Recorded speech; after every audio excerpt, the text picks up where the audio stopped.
93-year-old Ivan Tkachev, leafing through the dilapidated pages of his personal book of a sniper. It contains records of exterminated enemies, in total 169.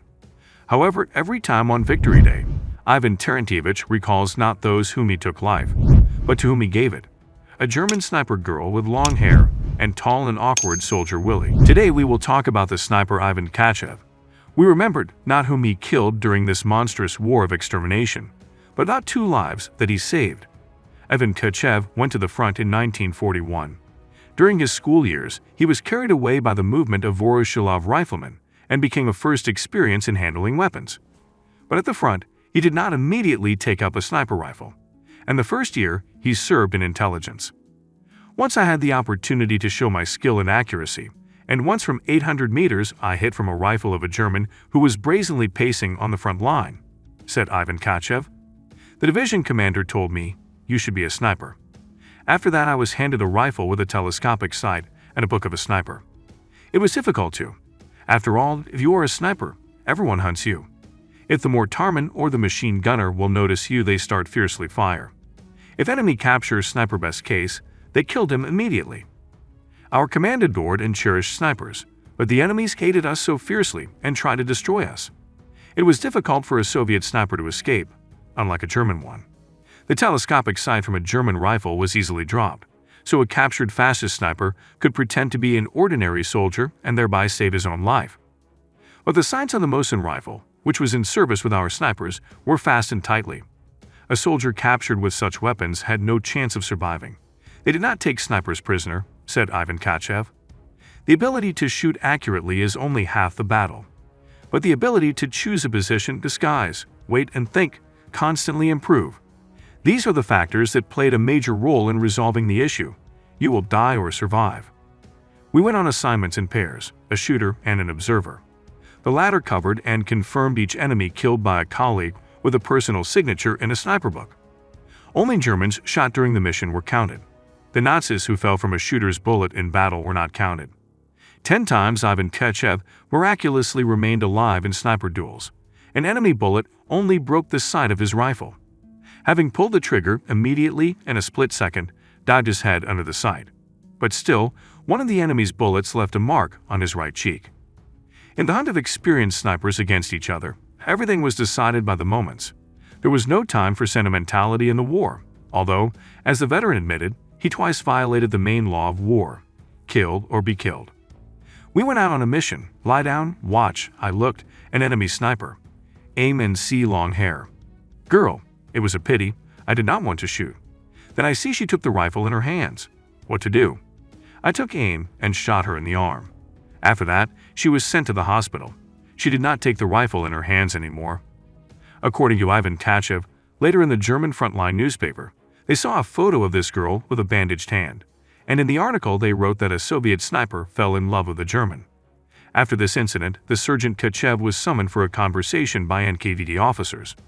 They asked, "Why didn't you kill?" And I say that a woman, it's a pity after all. The division commander interceded and I was released. This case is not the only one for Ivan Tkachev. In 1943, near the town of Turkey Peravoz Novolsky district, Pskov region, the soldiers received letters. Among others, a letter came with a note to give this letter to the nameless bravest warrior. This letter was from a girl Valentina from Leningrad. This girl lost her family during the blockade, containing a request to avenge her parents. It was handed over to the most well-aimed sniper Ivan Tkachev. The lines of the letter found a response in the soul of Ivan Tkachev, and soon he and his partner entered the position on the left flank. Through a sniper scope, Ivan Tkachev examined the front line of the Germans' defense. The positions were at a glance. The Germans were well entrenched here and felt safe. We lay down. Through the sight were visible household items of the Germans: washstands, places for cleaning shoes, dugouts. We took 2 officers at gunpoint. Few rifle shots, and they were killed. Soldiers came for the officers. They tried to drag the bodies away, and we shot them too. And suddenly a young German soldier appeared carrying an ammo box to the trench. He walks carefully so as not to fall. Not only is there darkness around him, but also a patch on his right eye. Suddenly he tripped over the corpse of a soldier just killed by a sniper. Willie looked closer and was stunned. The bodies of his dead colleagues were lying on the ground. That was the name of this German. For several seconds he just stood unable to move, a sharp jolt, and he is already on the ground. The lieutenant who knocked him down did not even have time to scold the reckless soldier.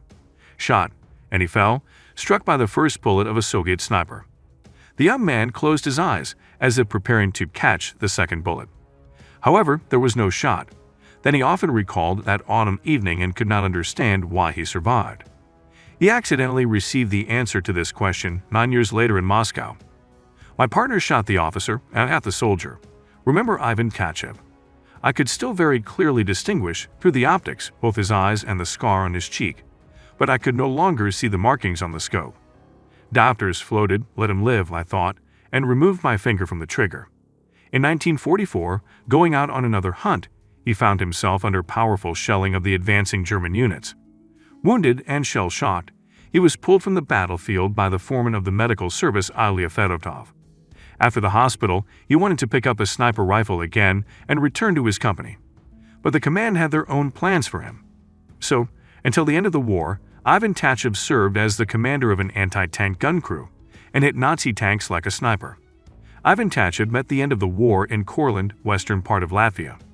They were summoned to the headquarters, and the commander of the army said, "Well, soldiers, this is the end of the war for you." Ivan Tkachev, it seemed, had already forgotten about the German to whom he gave life. I forgot until the moment when the war itself reminded me about this case on the Eastern Front. Here's how we talked about it.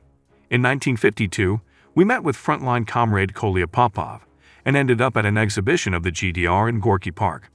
I was walking and met a German group, and suddenly my attention was attracted by a tall man with an artificial eye, a scar on his cheek, all kind of flimsy. It was the face of a man I did not shoot at in the fall of 1943 near Neville. I came up and asked about Turkey Perevoz's 43rd year. He replied in broken Russian that yes, he was there and remembers the day when he recently returned from the hospital, and that evening dragged a box of ammo to a machine gun, and the officer knocked him down, cursing an idiot. It turned out that a week later he was assigned to be wounded in the rear. Ivan Tkachev told the German that he was in his gun sight that day. He said that he now lives in Moscow and studies at the Military Law Academy. We talked and parted, but the foreigner remembered everything, both the name and the address of the academy where he studied then. He returned to Berlin, told his wife about the meeting, and soon a letter arrived in Moscow. Ivan got acquainted with its content in the office of the head of the special department of KGB. In the envelope there is a photo, on it the same lanky German Willie and 3 girls, all as one dark-haired, fragile, like their father. Dear friend, if it were not for your generosity, then these lovely children might not have been.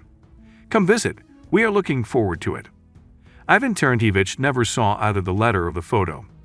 The times were harsh, and if not for the frontline commanders, who confirmed the impeccable sniper past, who knows how abruptly the fate of the former Sergeant Kachev would have turned. 93-year-old Ivan Tkachev, leafing through the dilapidated pages of his personal book of a sniper. It contains records of exterminated enemies, in total 169. However, every time on Victory Day, Ivan Tkachev recalls not those whom he took life, but to whom he gave it. A German sniper girl with long hair and tall and awkward soldier Willie. Dear friends, I am very interested in your opinion. Do you think Ivan Tkachev did the right thing by violating the harsh law of war? Well, I have everything for today. Subscribe to the channel and put likes on this video if you like the story.